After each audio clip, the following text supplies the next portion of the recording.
a little warm out here. It's a dry heat, that's what everybody tells me. When people said that, you know, you've got a campaign in Arizona in October when it's around 40 degrees in Chicago, I said, boy, that's a hardship, but I guess somebody's got to do it. So I hope everybody forgives me for taking off my jacket, but this may be the last opportunity I have to be in shirt sleeves in many months. To all the wonderful elected officials who are here, to Mayor Gordon, thank you so much for your continued hospitality, to David for your outstanding leadership for the Democratic Party, to Harry Mitchell. I am impressed by what you've done here, and I'm going to be more impressed by what you do in Washington. You know you're going to do a great job.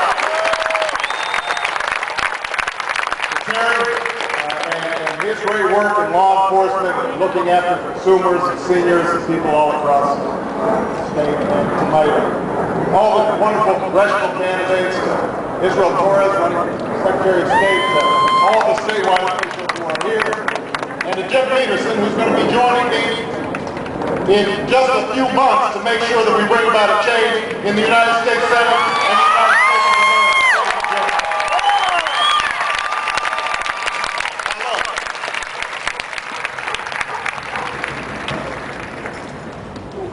We live in a cynical time. It has been difficult, I think, for a lot of us over the last several years to feel hopeful about government and about the rest of the country. And so often it seems as if government is about power instead of principle. That it's a business instead of a mission. That our leaders talk a good game but don't follow up and deliver to the people that sent them there. And so it's natural that we get discouraged sometimes. But I've been traveling around the country now for about a month and a half. Since we've been out of session, I've been campaigning on behalf of candidates in Florida, New Jersey, Ohio, Missouri, Minnesota. And everywhere I go, I'm getting the same movement, same spirit from voters.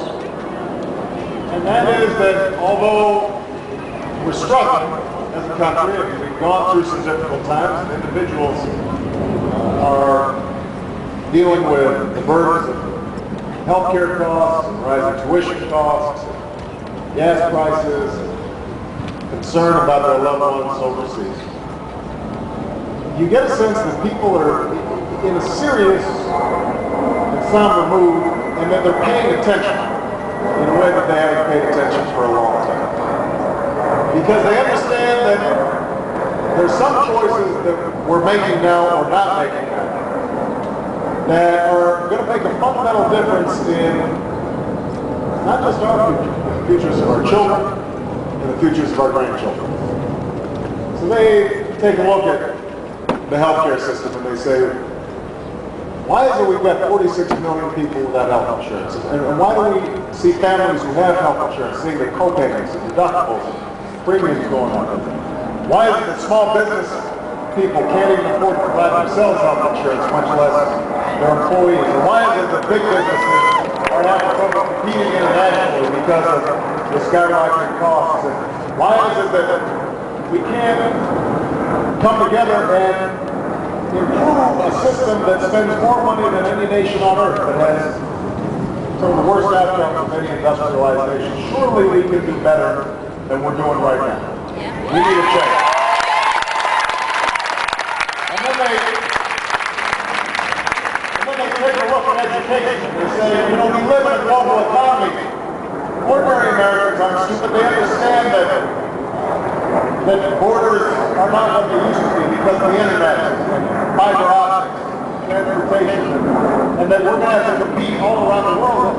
They ask themselves, why is it that we're not doing what we need to do to make sure that our young people are prepared?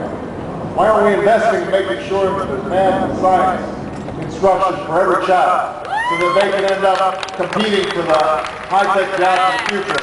Why are we actually increasing the costs of student loans to young people precisely at the time when they need a college education? Why wouldn't we be lowering their debt burden?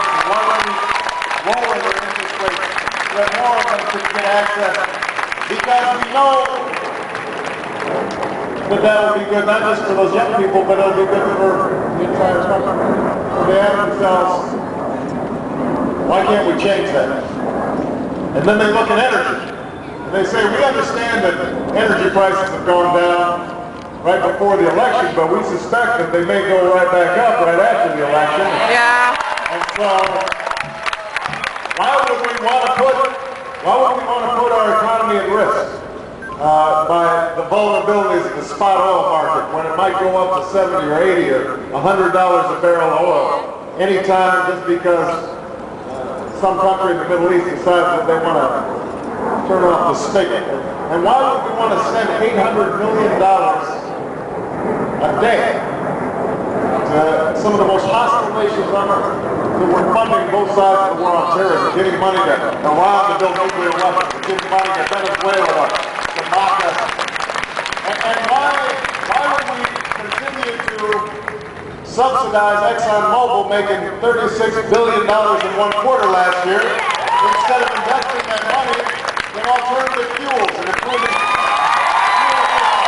fuel efficiency?